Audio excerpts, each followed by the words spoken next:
This is Brian Eagle. On episode 28 of Origin Stories on Creativity, I spoke with H.G. Chambers. He is a Canadian author who wrote a fantasy science fiction novel, and his work is beautiful. I'm also fully aware that I need to read Brandon Sanderson's work. Not only has every single author that I've spoken with said that Brandon Sanderson is the #1 fantasy author writing in the genre today, and I have read absolutely zero of his work. So I need to rectify that. After I have finished reading Smoke It in Your Eyes and finished reading The 15 Lives of Harry August and Driving Mr. Albert, and I have started Earthsea, and I'm reading Sapiens, A Brief History of Humankind, and Chris Lee's How I Became a North Korean, and I am reading a bunch of other books that, unfortunately, I'm never going to finish. The Three-Body Problem. You know what's also on my list? Infinite Jest. That has been on my list for more than a decade. Should I take it off? I'm never going to finish it. Everybody's list has that book on it. Anyway, it's 2:30 in the morning. I've got some writing to do. H.G. Chambers, let's hear what he has to say.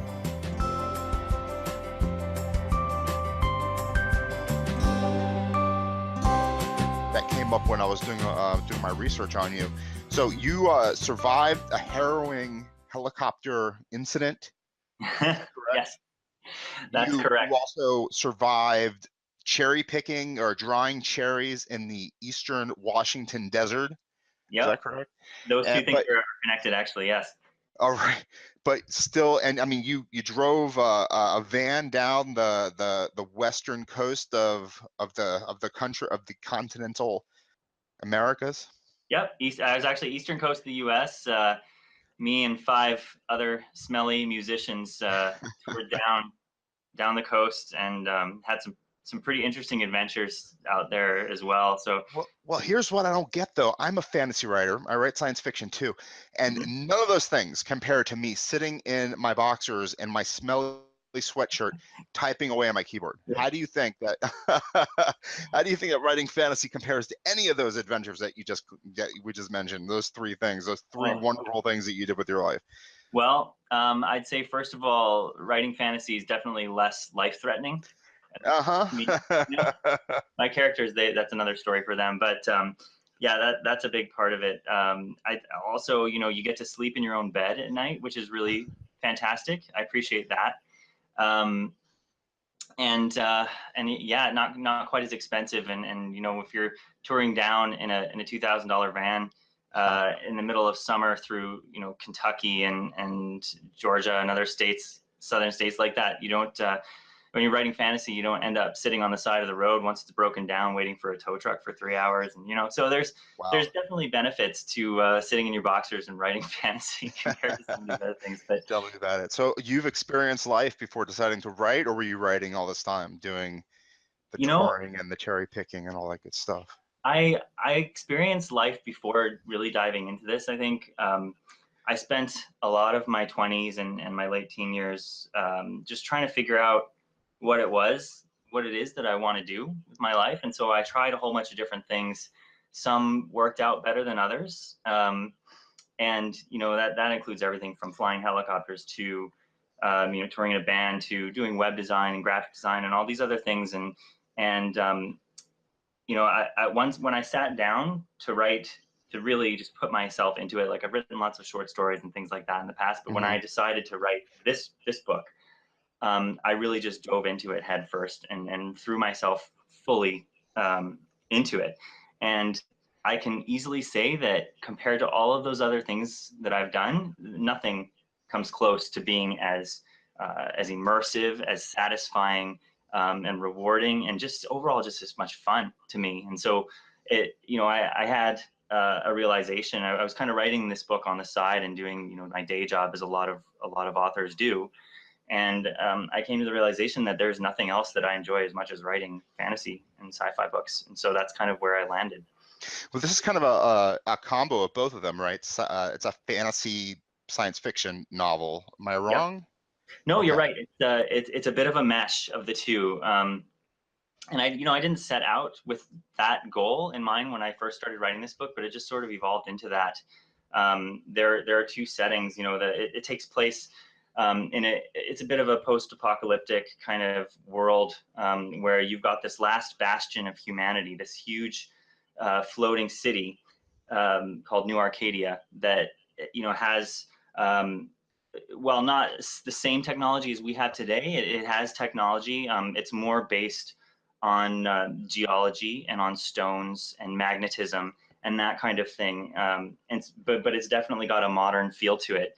And then outside of this large city or colony, you have this world that's just been decimated by centuries of war.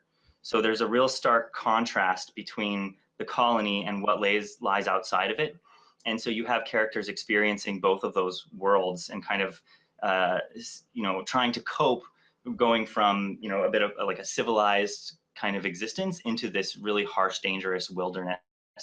So you get a kind of a taste of both worlds in this book. Is this our world or is this a fantasy world? I'd say this is high fantasy, so it's not our world, but it does have certain similarities. There are other things that are quite different. Like, for example, they experience regular quakes where the world will shake, in some cases pretty violently, and that impacts the story quite a bit as well. And part of the mystery of this whole series is figuring out, what's going on and why that's the case. And that's also the reason that the colony itself, New Arcadia, is hovering, a bit over the ground in order to avoid the impact of all of those shakes. And that same kind of geological technology is in use in order to raise the colony up off of the ground with reverse polarity magnetic dischargers and things like that. So in terms of you're writing about a post-apocalyptic world and it's got this geological element to it, and we live in a world where fracking and all that stuff takes place. Did that have anything to do with your motif? Did you look into? I would be lying if I said that it wasn't influenced by the state of the world at this point in time. I pay a lot of attention to politics, and often, and when I'm not writing or chasing after my 2-year-old, I'm kind of keeping an eye on what's happening. I've got 2-year-olds. I've got 2 of them, twins, a boy and a girl. They're killing me slowly. Yes. 2, man. I barely keep up with one. You must be a rock star. Now they're vampires, I think, until they're 18 years old, just slowly draining us of our life essence. Yes. I've always thought of mine as more of a parasite, but potato. Parasite, okay. But yeah, to answer your question, I think there is an influence here, even if it's a subtle one, into some of the tension that's in this world and some of the kind of overarching themes of good versus evil, and thinking of the world itself as something that is not invulnerable and that is not that can be influenced and can be impacted, for good or for ill. When you wrote your short fiction, did that also come into play as well? Were you always kind of writing in this world building, this this fantasy landscape, or were you building up to it? Well, I guess I write from I'm asking this question from other authors that I've spoken to who had built up their world from years. Yeah, and this world that this book takes place in was created for this book. So it's not something that I've spent years and years and years developing. And I think if I had decided to take that approach, I'd still be working on it.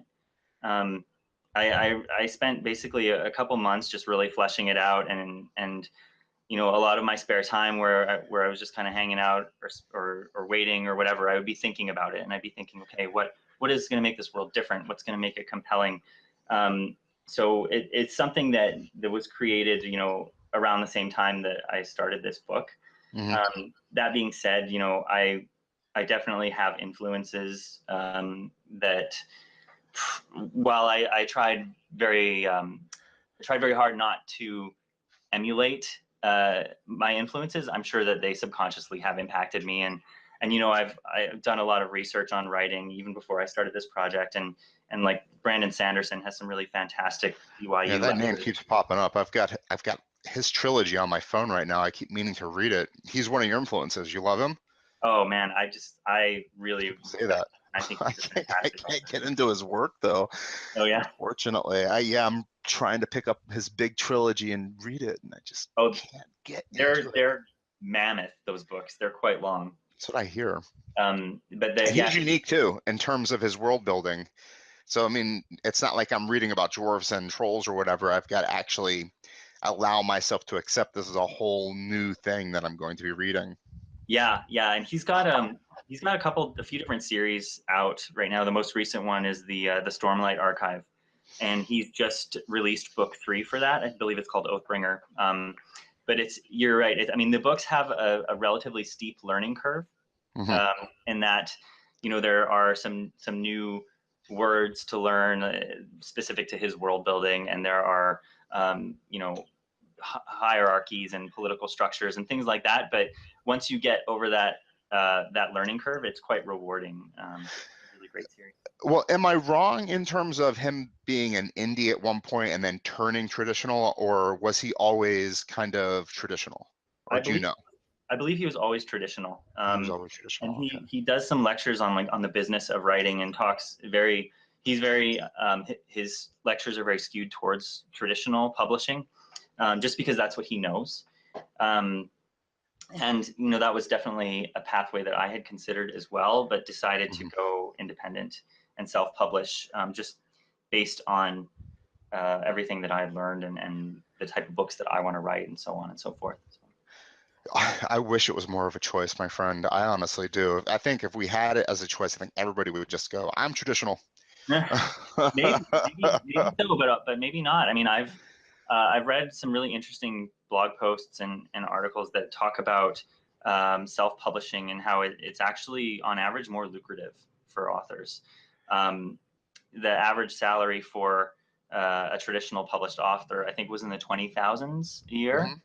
And then the average salary for self-published was I think 38, right around there, Mhm. at 38,000 a year. So there's the potential for making more money as a self-published author, but I've learned myself that you're taking on 2 jobs at that point. You're not just an Two. author. Yeah. You're taking on a lot more than that, though, in terms Oh. of, well, I mean, I want to say this, in terms of the jobs you took on, Mhm. did you do that cover? Is that you? So I hired an Yeah, artist to do the cover, that's and then beautiful. yeah. That's what I mean, as far as you as the author, Mhm. the reason that we're talking is because of that artist, because that is a beautiful piece of work. That is Yeah, I agree. mind-blowingly beautiful. I think he did a really fantastic job, and it took us a while to get there too. It's quite a bit of back and forth. I did the typography on the cover just because that's kind of my experience. I have background in that, so I was able to take care of that part of it. But we started off saying like, oh, he did a few mock-ups, just rough sketches, and had some, like, the 2 characters up close, and like, I thought they were pretty good, but it didn't fully capture the breadth of the book. I wanted the uniqueness of it to stand out, and you see a lot of fantasy novels with kind of the main characters and action poses, which is really great when it's done Mhm. well. But And that's not an action pose. It's just 2 characters standing there very passively looking at the city in the background. right. But at the same time, as it being passive, there's so much happening there. There's so much character, and it's just really beautiful. Hmm. It's Yeah, captivating. yeah, I and think that you want to read it, you can read that cover, and it just really speaks a lot for. I mean, there's a story happening right there. yep, yeah, and it's pretty exciting, and quite awesome to see it all coming together too, because for this particular design, I gave him very explicit instructions. So this is New Arcadia, right? This is the colony that's resting above the ground, in the desert. And I said, like, we want they're an outer ring with farms, and then you have a suburban district, and then in the center you have the city in the core, and pillars of ascension in the center there. So it was really quite gratifying and exciting to see it come to life, especially you know, with an artist as talented as Rob. So yeah, it's quite great. I went to a New York Comic-Con, and it was Sunday. Sunday has the best panels for writers. And they just, you know, come see this, that, and the other thing. It was an independent writing panel, and they were talking about how you have to invest in, you know, art. You have to invest in the editor. You have to invest in marketing, and you know, the art is just so important because it really does draw the eye. Yeah, the old cliche, you know, don't judge a book by its cover, but unfortunately, you know, people do. Everyone, absolutely. And the thing is too, is that the cover, yes, you know, in a perfect ideal world, and people wouldn't judge it book by its cover, but the truth is that you can tell a lot by what's on the front of a book. In many cases, you can tell the genre. You can tell, you know, kind of whether it's an action, romance, what you can expect from the characters and their relationships. There's a lot that you can derive from just taking a glance at a cover beyond the aesthetic appeal of is it beautiful or not, you know? So it's, I recognize that right away, that I wanted something to do the story justice. And I feel like, you know, Rob really nailed it in this case. And it's going to be an interesting challenge to try to come up with something as good or better for the next book. What's the next book called? Because I was looking at your personal webpage, and I noticed there was already a cover there that I was interested in looking at, and I couldn't get it to go bigger. Oh yeah, that cover is for The Gathering Mask, which is actually a short story that I give out for free to anyone who signs up for the mailing list. And it's, if that's the one you're talking about, I believe the kind of the greenish city looking. It's also an interesting drawing, or a piece of art. Yes, I thought so too. And that it's a story that takes place in the same world as Recreants. Is it the same artist? No, this is a different artist. This is actually a fantasy image that I purchased online. Interesting. So you have a good eye. Well, I'd like to think so. Thank you. Can I? Maybe this is getting too personal, but you volunteered to be on the podcast, so I'll ask anyway. How much did it cost for your cover?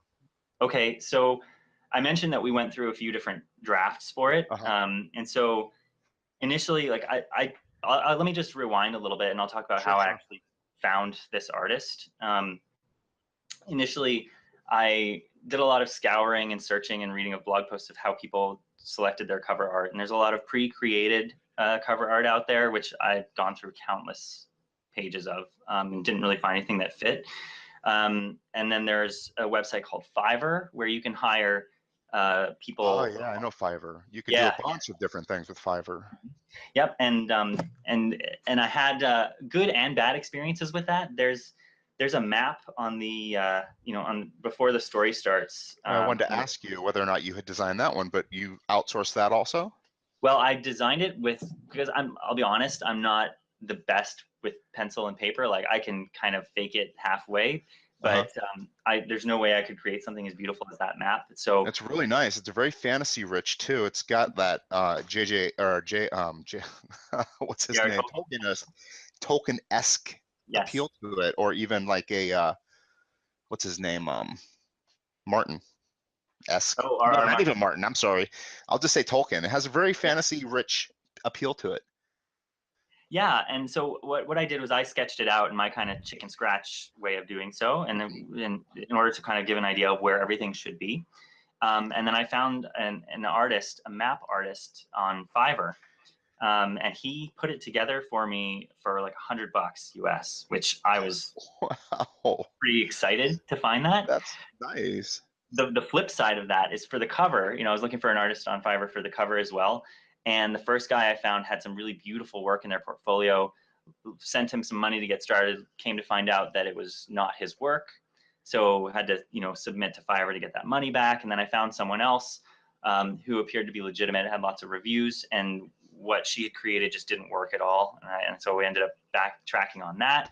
And then at that point I was like, okay, I need to find a professional if I want to get this done right. And so I started scouring DeviantArt. Yeah, DeviantArt is a nice website. So that's Yeah. unfortunate. So now you found somebody on Fiverr who plagiarized a piece of art A couple pieces, yeah.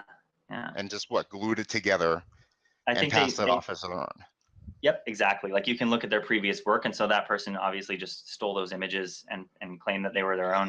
And it was quite kind of amusing in a frustrating way because I called them out on it. I was like, "This isn't your work. Like you're not the artist who did these." And he was like, "Oh yes, but don't worry about it. I can create one just like that."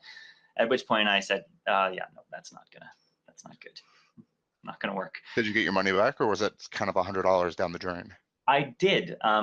Fortunately, Fiverr has a policy where if you within 14 days of submitting payment, if you find fraud or some reason why it's not working, you can get your money back through them.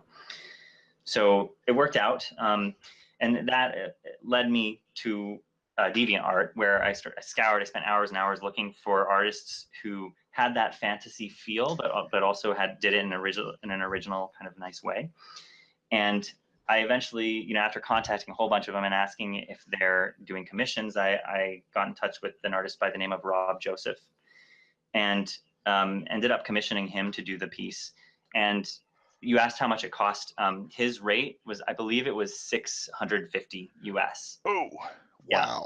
it wasn't cheap. And I probably would not have paid that had I not gone through so much frustration beforehand.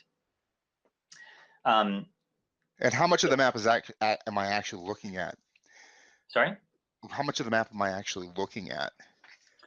Oh, the 650 is for the cover, was for the cover, not for the map.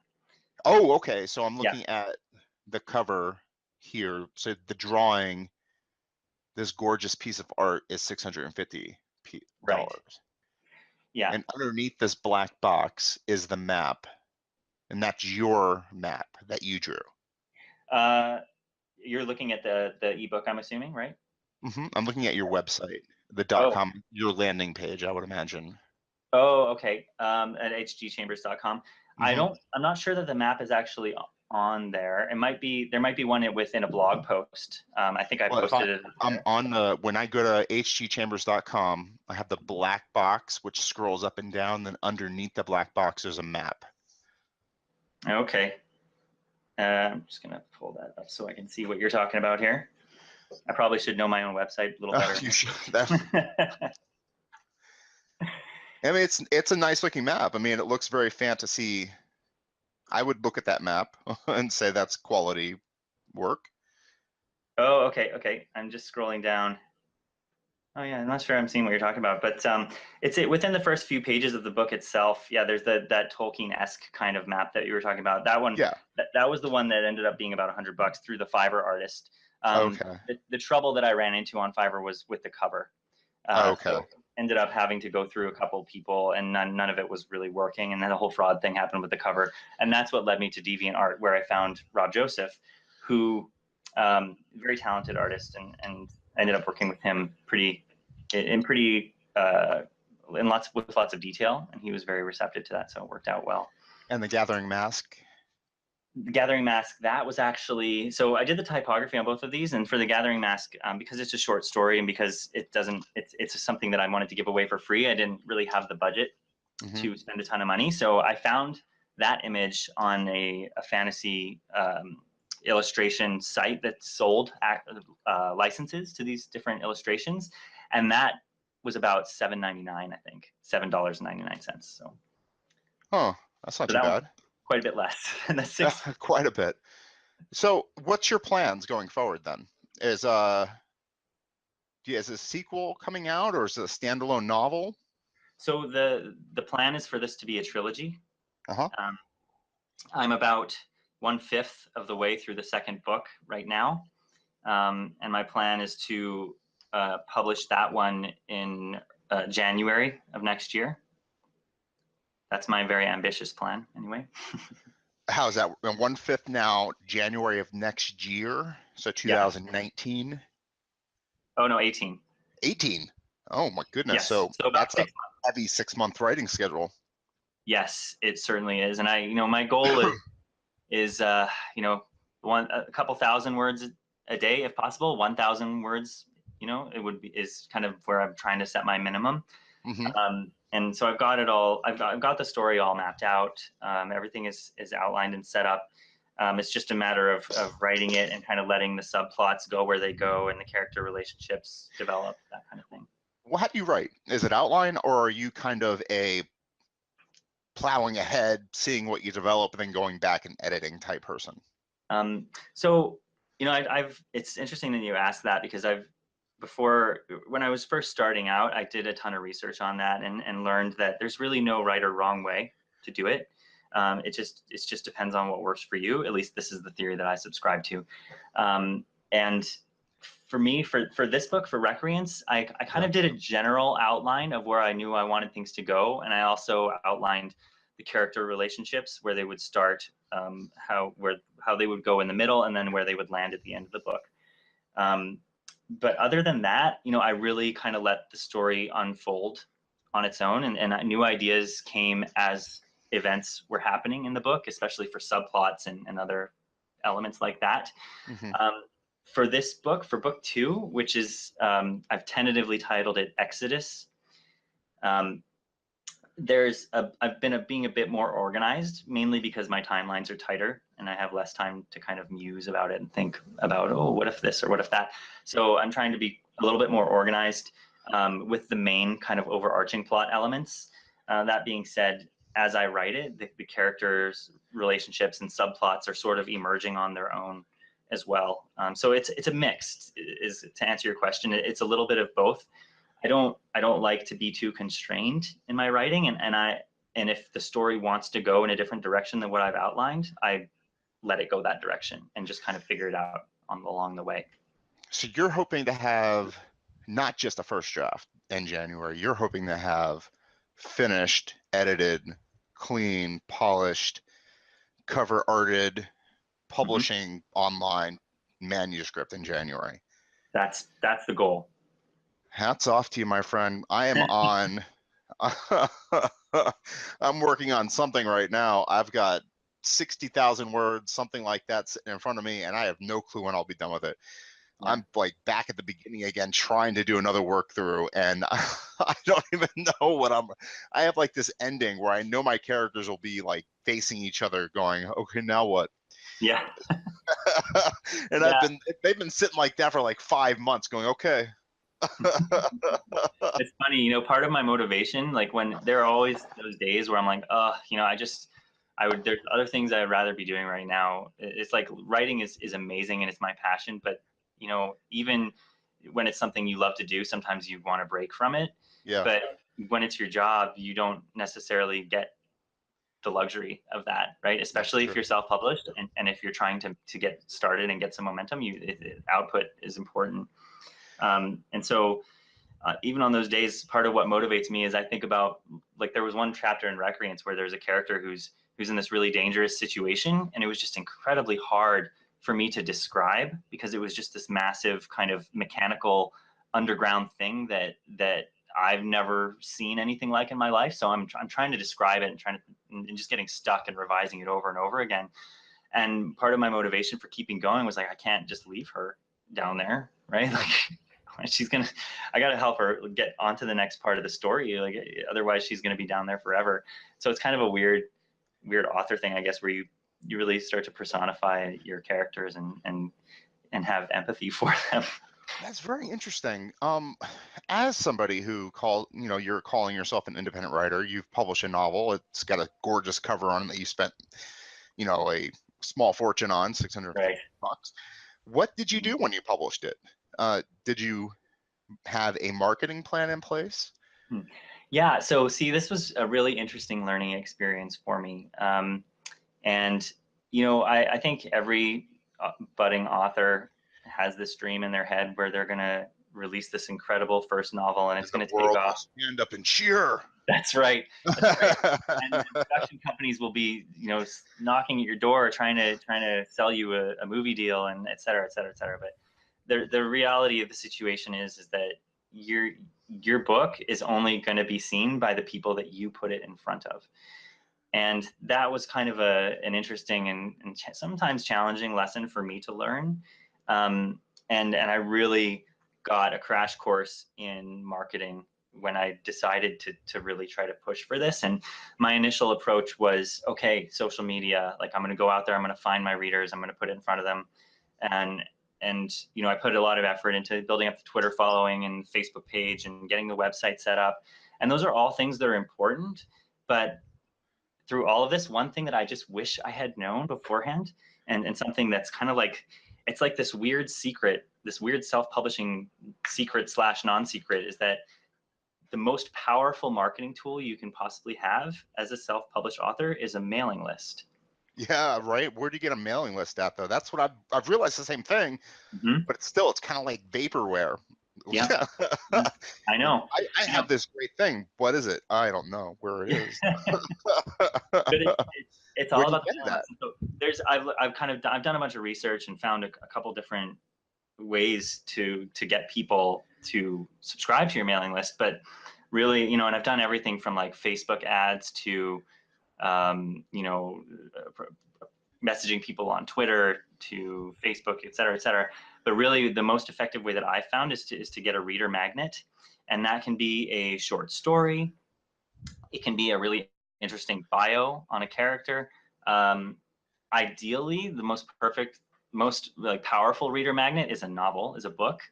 And so one of the things that I plan to do as soon as my book is finished with, once I'm out of the Kindle Unlimited plan, which prevents you from distributing your book for free, I plan to make the book free and use it as a reader magnet to get as many subscribers as possible onto my mailing list. And then come release of the next book, I'll have hopefully thousands of people who I can notify about it, set up, you know, advanced reader copies with a chunk of them and have them agree to write reviews when it's first launched to kind of tickle that Amazon algorithm a bit. And hopefully get, you know, a little bit of momentum on the second book. So I've really changed my perspective on this first book from I'm gonna have this be a profitable venture out of the gate to, okay, this is a loss leader. I need to get this book in front of people, get them reading it, you know, regardless of whether or not I make money off of it, and then use that as a launch pad for book 2 and book 3. Yeah, I totally get you. I was listening to a friend of mine's podcast, and she had a guest on that said one thing that would be interesting in this case. He said pre-sales are very important to rankings on Amazon.com because the day that you launch, all those go into where you land. They don't count until you launch your book. Number 2, I think it doesn't count for me because I think Canada is different than America, or not America, the United States, where you could actually go to $0 and stay at $0 forever. And I can't do that for some reason. Oh, really? I don't think so. Yeah, I don't think I can ever go to $0. I can only stay at 99 cents or something like that.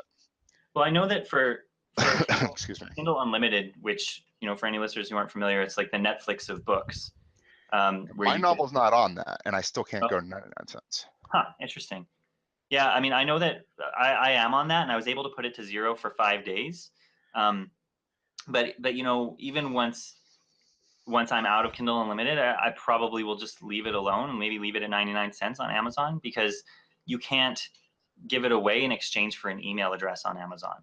And that is where the power, that's the most powerful thing about giving your book away is that you can get people on a list so that you can stay in touch with them, build a relationship with them, show them that you're a human being and that you're passionate about your work. And if they like your books, then there's a good chance they're going to buy the next one.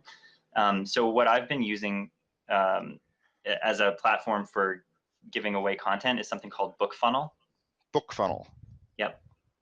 Which is it's a relatively new business where it's sort of similar to InstaFreebie, except it's a little more user friendly. And so if you say you put your book up there, you can send someone the link to it and they can download it in any format they want. And it'll say, or you want this for your iPhone or for your desktop or for your tablet or e-reader, and it'll give you the proper format and make it really easy for anyone who's downloading it to set it up.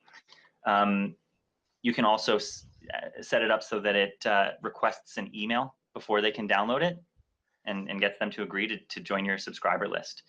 So it's quite a powerful tool, especially if it's used in conjunction with a newsletter sharing group, which I can kind of go delve into that a little bit too if you're interested. Please, absolutely. That's why I have you here, so we can share this type of information. I will add one thing though. Yeah. This has occurred to me. I was playing around on WordPress. That's where I keep my blog. That's where you'll end up. That's where this podcast will live eventually. Mm-hmm. There are writers that kind of do these writing prompts, and they're like magnets to people who write. Mm-hmm. And they'll comment on your story, your flash piece, your drabble, your snippet, or whatever. And I've noticed that you get their email address. I've got like 200, 300 email addresses doing this. And I'm just not sure whether or not it's appropriate for me to collect them and send out email alerts when I publish a short story or something. I know that in Canada, there is some relatively new legislation that says that in order to add anyone to an email list, you have to have their explicit approval to do so. So I don't think that's the case in the States. So you might be able to get away with it and maybe just sending out an initial contact email that says, hey, you're getting this because you commented on my stories, or that kind of thing. And if you'd like to continue to receive new content from me, awesome, you're signed up. If not, you can unsubscribe below.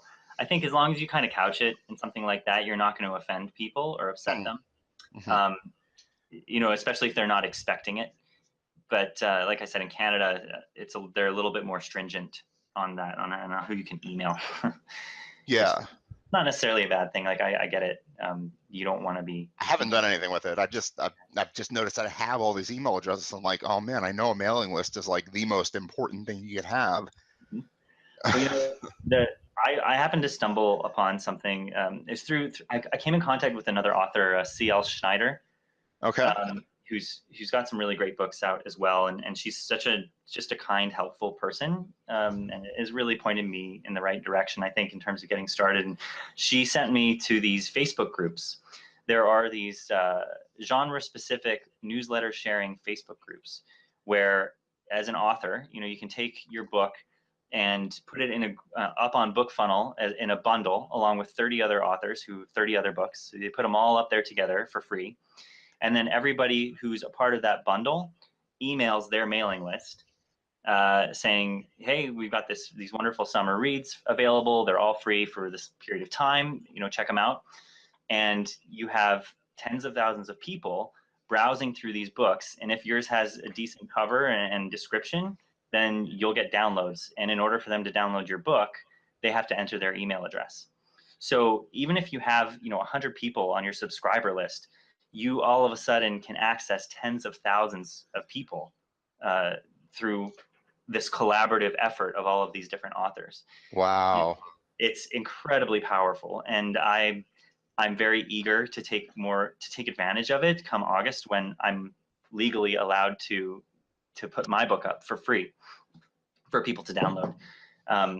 And yeah, so it's just such an incredible way to grow your list. And you find the Facebook group that fits with your genre, and look for newsletter sharing groups. And there's a lot of the community is just fantastic. And even if your list is small, you still got a shot. People will still, incorporate it into the bundles. And then all of a sudden, you're right there with authors who have a 28,000 person mailing list, and they're sharing that with all of their subscribers. Can I include that in the show notes as well?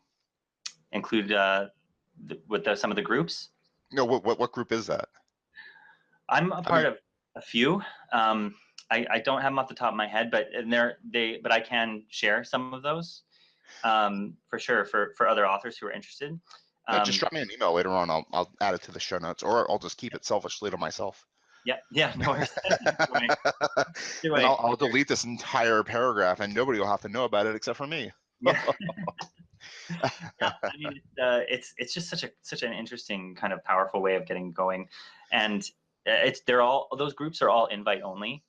So you can request to join, right? But they have to get approval. So, it's a good idea to just take a look at them and see if they have any rules to begin with, and just what they're about, and then make the request, kind of thing.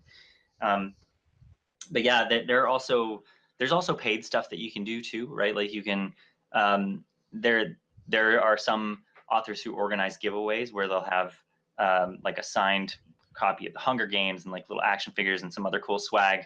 And then everybody, like she'll get 5 authors and everybody pitches in $50, and they do this huge giveaway where you can enter to win these prizes, and you get thousands of entries where people have to enter their email address, acknowledging that these 5 authors are going to have access to those email addresses. Uh-huh. And the winner of that giveaway obviously gets the prizes, and then everybody who participated and shared the giveaway in their mailing list with potentially tens of thousands of people gets all of the entry emails, and then you can add those to your list. Wow. So there are ways to do it for free. There are ways to do it where you can invest a couple of bucks. And I've I watched a podcast on the self-publishing formula. Have you heard of that? It's run by Mark Dawson. Publishing formula. Yep. It's run by Mark Dawson and very successful. Dawson sounds really familiar. Yeah, he's pretty well known now, and he does courses and podcasts and stuff, and you can pay for the course. It's kind of expensive, but anyways, where was I going with this? One of the podcasts that he does talks about Facebook advertising and building your mailing list through that. And if you're doing it successfully, he says you're going to pay probably anywhere from 30 to 50 cents per subscribe. And so if you think of subscribers as having a price tag attached to them in that way, and then you think about how you could potentially get hundreds, maybe thousands through doing these kind of joint giveaways, you're really getting a lot of value out of that at no cost or at a very low cost. That's the unfortunate thing, is that there is a cost associated to it. And you're starting out with nothing.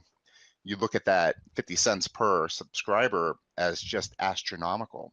Yep. It adds up pretty significantly very quickly. Yeah, it can, for sure. Very cheap. It's more viable for an author like him, who he releases his book, a new release, for $4.99, and then if he sells it to that subscriber, he makes $2-3 on it. It cost him 50 cents to get that subscriber. That's a $2.50 profit, right? If you look at it that way, it makes sense. But if you're starting out and you don't have that kind of reach, then it can be difficult, especially if you're giving your book away, right? It's like it's just a loss at that point, which is why I tend to lean towards the free kind of collaborative, let's all give our book away together and send it all out to all of our mailing lists kind of thing. So, I mean, in a world where things are basically free, I mean, you can get so much content for free. You're not paying, nobody's paying anything for anything basically anymore. You're basically just paying for an internet connection. Buying a book is, yesterday. What's tomorrow? You know what I mean? How do you make money tomorrow? Well, I think a really nice parallel to this is the music industry. You look at that's exactly what I'm talking about, the music industry. I mean, how do you make money tomorrow? How do they make money tomorrow? I think it's kind of an interesting thing. Like, you're always going to have people pirating, right? That's just inevitable. And like when I put my book up on Kindle, they had asked me, "Do you want to do the DRM?" And I said no, mainly because at this point, I think just getting my work out there is my ultimate goal. Whether people steal it, that's what Scalzi says. Readership is more important to him than anything else. Exactly. And I think once you build that dedicated base of readers, they're going to want to support you, right? Somehow. If you find a music artist that you really love and you just respect them and think they do great work, and you have an option to steal their album or to buy it, chances are you're going to buy it, right? Because you want them to keep doing it. And so I think ultimately what it comes down to is just having faith that if people really enjoy your work, they're not going to rip you off, right? Or something, right? Yeah, or something. Yeah. I don't know. I mean, and you've got the different models too with that too, right? You've got music streaming services, and you've got essentially book streaming services like Kindle Unlimited.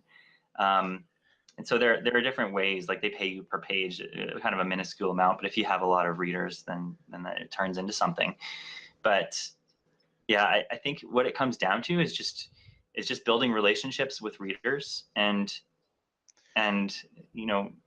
hoping that the people who are into your work are value it to the point where they will pay for it, a reasonable price for it anyway. A reasonable price to who and to what and for what? That's the question ultimately. Mm-hmm. Is it going to be for the book? Is it going to be for the ones and the zeros, or is it going to be for something else? I was just thinking about, you know, there's a food fair occasionally in Brooklyn. I can't remember what it's called, you know, but they have music occasionally. Mm-hmm. You go for the food and you get a concert. Yep. They pay out of the food for whoever's playing at the concert.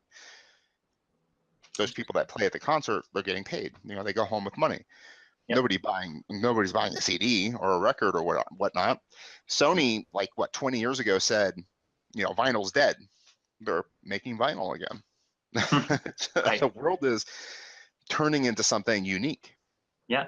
And it's because of this pirating term, you know, but it's really not pirating, is it? It's like borrowing from a friend or getting bitcoins harvested off of your computer. I'm not even sure what it is anymore. Yeah. I don't know. That I asked this question to everybody, and it's kind of, what is the world going to be tomorrow? Mm-hmm. Is it bookmarks and posters, or is it? I mean, my wife bought me a $30 painting of the Death Star. I watched Star Wars, you know, for free for decades, and I got a $30 painting. Is it worth it for George Lucas? I mean, he's a billionaire now. It doesn't seem to be hurting. Yeah. Well, I think it is an interesting thing to think about, and it's obviously my pragmatic brain is very concerned about that and wants to make sure that I'm making money so that I can put food on the table for my family. And so I want to pay the mortgage. Absolutely. You know, old man. I want to have my hospital bills paid. I want to pay my student loans and stuff like that. Right. Exactly. I'm not paying anything because I'm not getting paid. Yeah. And then there's the idealist in me as well, which I still cling to, even as I grow older and have more and more responsibilities, I still cling to it. And I think that if you really love something and you really enjoy it and you do it and you put your heart into it and your passion into it, and you know you're approachable to your fans and just really put yourself out there, that it'll come back to you. I really do believe that. I think that there are always going to be people who just download or want to access for free, but I think if you really put your heart and soul into something, that it will come back to you in some form, and hopefully that form is you know, and big enough to pay the bills, kind of thing, right? And then there's a question of the slush pile. Do you know what that is?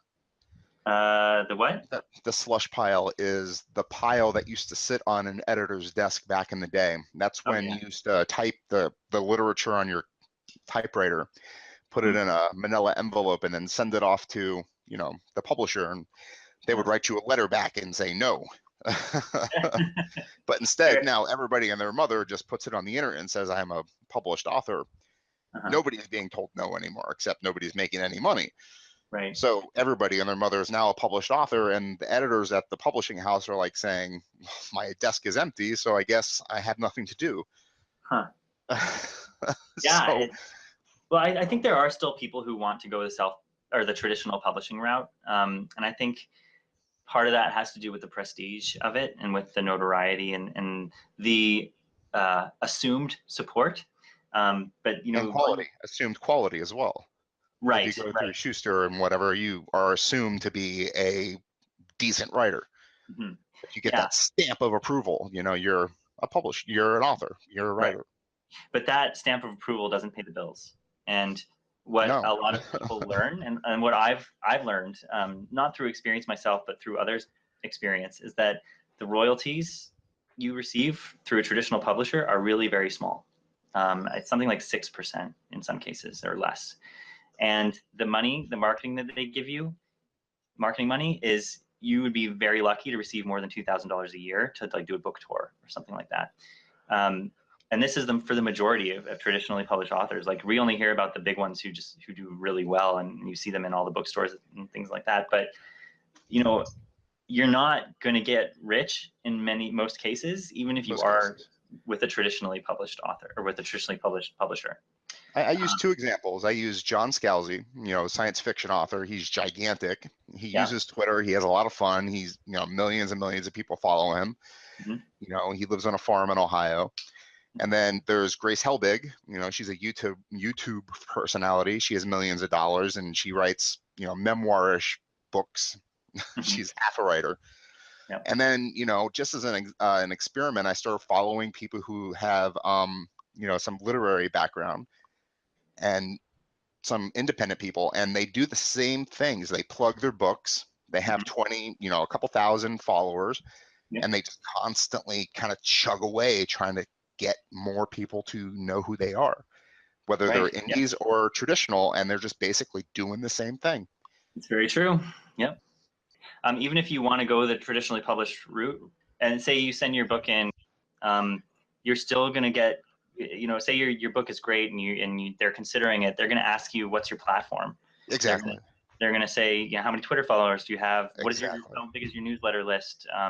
Do you have what's your blog? Do you do podcasts? Like, how do you access your platform? Exactly. And if, you know, I think a lot of aspiring authors don't really realize that that's an element to both self-publishing and traditional. And when I finished my novel, you know, yay, I finished my first novel. You know, I got so excited. Here's my 400 pages of prose. I am looking for my standing ovation. Nobody cares.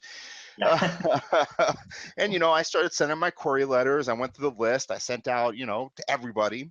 And crime fiction, because I really didn't know what I wrote. And, you know, you want my elevator spiel, I would need, you know, a space elevator, because I wrote a 60,000 word novel, and I would need 60,000 words to tell you what it is. Right. But anyway, I had this realization that I need all this stuff. I need, you know, millions of followers basically to get an agent to notice me. They want me to have that stuff going into this thing. And so I'm going to have to start working my ass off and develop this stuff to get any kind of notice. Yep, basically. And that's why I noticed that Grace Helbig is famous and rich and all this, because she's already got that stuff behind her, that she's got that appeal. Yeah, it's very, very harsh realization to have to come to, isn't it? To have to learn that.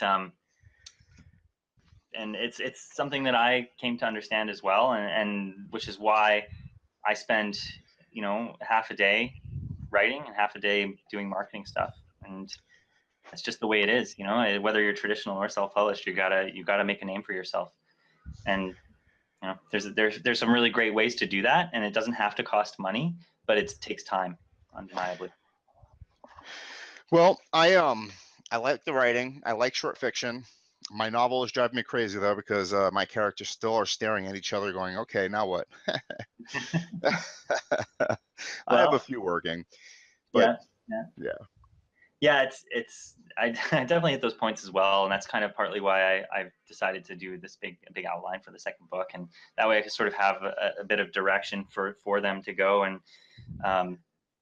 you know, like, everybody does their creative process differently, but if you get a chance, I highly recommend that you check out those Brandon Sanderson BYU lectures, because BYU. Yep. Okay. Yep. There, you can get there through his website. In fact, I can just send you the link as well if you're interested. Okay, absolutely. I'm gonna just put it BYU, Brandon Sanderson BYU lectures in the show notes. Great. Yeah, but because it's just such. I found it to be a really valuable resource.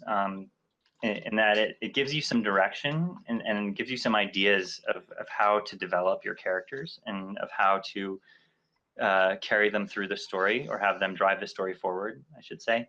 And it really gave me the tools that I needed to be able to write a book that had all of those elements that are required for a good story. At least I like to think so. You know, maybe there will be other people who disagree, but I found his lectures really instrumental in being able to do that well. My only advice for people who write is keep writing, and write short fiction. You know what I mean? I mean, just sit down every day and put the words on paper, and when you're done, put more words on paper, and always go back to the beginning and rewrite, rewrite and rewrite and rewrite. Yeah, and if you want to do it as a living, like, you can't just write when you feel inspired. You know, an accountant doesn't only do accounting when they're inspired to do so. Like, if writing is your job, you have to sometimes you really don't feel like it, but you just got to sit down and start. And for me, about 20 minutes, a half hour into that, I catch my rhythm and it starts feeling really good. And I'm glad that I did it. Yeah, So. totally. I totally agree with you. And unfortunately, today was one of those days where I just could not start that timer. Yeah, it's hard. Really is. Sometimes it's very hard. I did get 500 words on the short story that I was working on right before I got on the mic with you, though. Was there anything that we didn't talk about? I felt like this was a good conversation. Yeah, it's interesting. We definitely went into the business element of things quite a bit. I would say another thing, just something that I learned that I'm sometimes hard on myself about too, is that it's not always about word count. Sometimes I'll spend 20, 30, 40 minutes just kind of pacing around the room, trying to think of ideas or trying to think of an interesting way to build a character's backstory or, whatever. And so I think I just like to iterate that can also be a very valuable exercise, and that it's not always about the number of words on the page. Sometimes it's about the idea generation. And if you come up with some really great ideas and you only write 200 words, it doesn't matter that you had a productive session. No, it's very true. Honestly, I do aim for a specific number of words, though. If I'm working in a 5,000 word short story, I do try to get 5,000 words. Yeah. But that's because I can write forever. Yeah. I try to limit myself. I like, if I'm writing a snippet, 50 words, I cut myself off of 50 words. If I'm writing, a Twitter tweet, 240 characters, that's what I write. Yeah. But that's just me, a novel. Yeah. And I've heard that the sweet spot for new authors anyways is somewhere between 60 and 90,000 for a novel. Okay. If you go a lot higher than that, there may be some hesitation for people to dive into it because it is an investment. And if you go a lot shorter than that, people may not see the value, or potentially, I don't know, it depends on what they're looking for, right? But supposedly that's the kind of the sweet spot is where is a good place to aim, is somewhere between 60 and 90,000 for when you're just getting started. That's very interesting. And you've got people like Brandon Sanderson who are like hundreds of thousands of words in these books that are like 800 something pages.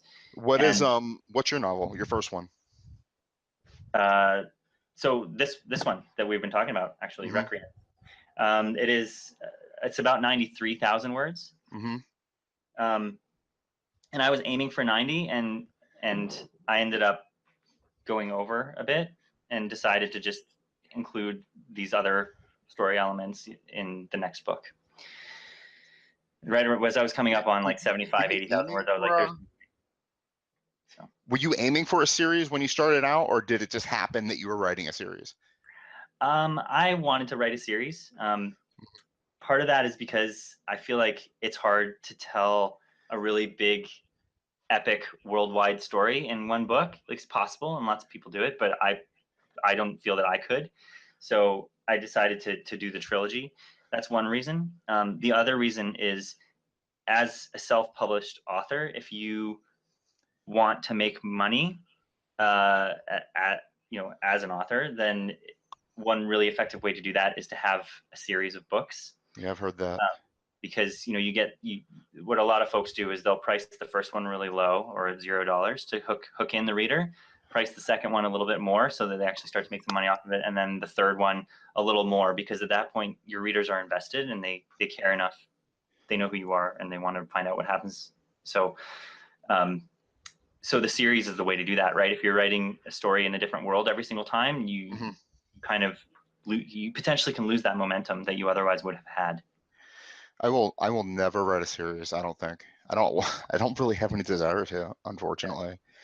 I've got like 6 novels that are in various stages of completion. Oh, wow. A lot of pies there. What's that? It's a lot of pies. Yeah, and I was like, until I had my kids, I was working on I'd work on this one for a little while, and then I'd put it away and work on this one for a little while, and then my wife got pregnant, and I was like, okay, I'm gonna finish this one, and I did, and I was like, okay, now I'm gonna finish this one, and like I've been saying for this is my 12th time saying it, I've got my characters staring at each other, but I'm not gonna stop it. I'm gonna finish this one too. I'm not gonna pick up any of the other novels until this one's done. Sometimes what happens with that too is just introduce something new, like a new, either a new character or like a new event or something that will just sort of, that they have to react to, right? And you don't give them any choice at that point. It's just a matter of what Yeah. that something is, I guess. Well, I've introduced this project called a podcast, and now it's just taken up like more time than I ever thought it would ever take. There you go. Well, hopefully it's still fun for you though, and rewarding. And Oh yeah, I enjoyable. really enjoy it. I enjoy talking to authors and artists and content creators. This has been a really great thing, and Absolutely. hopefully I'll be able to finish this novel within the next, I don't know, decade. Yeah. Well, when you do, you send it my way, and I'll read it and give you a good review. Thank you, man. I appreciate that. Yeah, And no worries. hopefully, when I finish the 200 pieces of literature that are on my phone that I have listed, I will get to your novel as well. Excellent.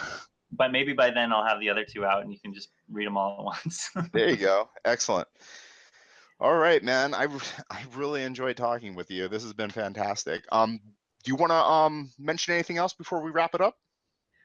No, I think we pretty much covered it. You know, if you like fantasy and sci-fi, check out my book. It's called Recreants, H.G. Chambers, and yeah, feel free to visit my website. Send me a message, say hello, whatever. I really enjoy interacting with readers and anyone really who's got questions about publishing or the artistic process or what have you. So. And do I follow you on Twitter? I don't know if I got your. I think so. It's Okay. at HGC Books. Okay, cool. Let me just put that down. HGC Books. Cool. Just want to make sure I have that there, and I'll make sure I follow you if I don't. Otherwise, I have all of your contact information in the notes. Great. And I'll probably cut this out, and I'll make this a little bit trimmer. But what'll happen is I'll edit this a little tiny bit. I'll put a little graphic on the front of it. This will probably be up in the next 2 or 3 days on YouTube. And I'm a little bit behind on the podcast right now, so I don't know when it'll be up on iTunes and Stitcher. So what you'll do is you'll get a tweet about the YouTube, and then there'll be another tweet about the podcast. Awesome. So, and I'll put it up once I've got access to it. I can throw it up on my website as well. Yeah, throw it up on your website, tweet it out, do whatever you want. Yeah. Whatever you feel comfortable with. Awesome. I appreciate it, but it's mainly for you. Well, yeah, no, I really appreciate it too, and I'm glad that you're doing this, and I think it's really helpful, and it's been helpful for me too to kind of to talk about this stuff and sort of reiterate it in my own brain, and hopefully, you know, there was some useful insights there for you too. Always. I love talking about this stuff. Yeah. I learn stuff, and you guys get to talk about stuff that verbalize it, you know? Mm-hmm. Yep. That's the best part. I mean, I'm just like basically a troll in my basement, and this has gotten me out of my shell. I'm still in mine mostly. So. Yeah, thank you, Brian, and enjoy your day, and good luck with the twins. Well, have a great day. Very cool. You too. Take care. Bye-bye. Thanks. Bye.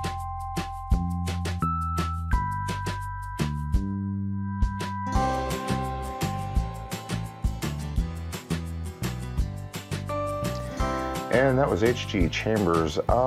On my next podcast, I am hoping to speak with a moderator of the Mini Painting podcast. He has promised to stop by to talk about old art form painting minis. It's been done for about 100 years, painting military figurines, and things like that. It's more commonly done with a role-playing game figurines now, like little dwarves and things like that. It's got an amazing artistry with it. But until then, you could follow me on Twitter at BRYAIELLO. The website is up and running, brianayellow.com. The military fiction collection is in the works. I've got about 8 pieces of fiction there. My wife is looking at it to yell at me to see if, to tell me if there's anything that's superfluous and needs to be taken out. I'll let you know when that's being published. I'm working on cover art now. Compounded Interest is, as always, available on Amazon. Check out my writer's page, my author's page for details on how to purchase it. I know there's a paperback, and you could also download the Kindle version.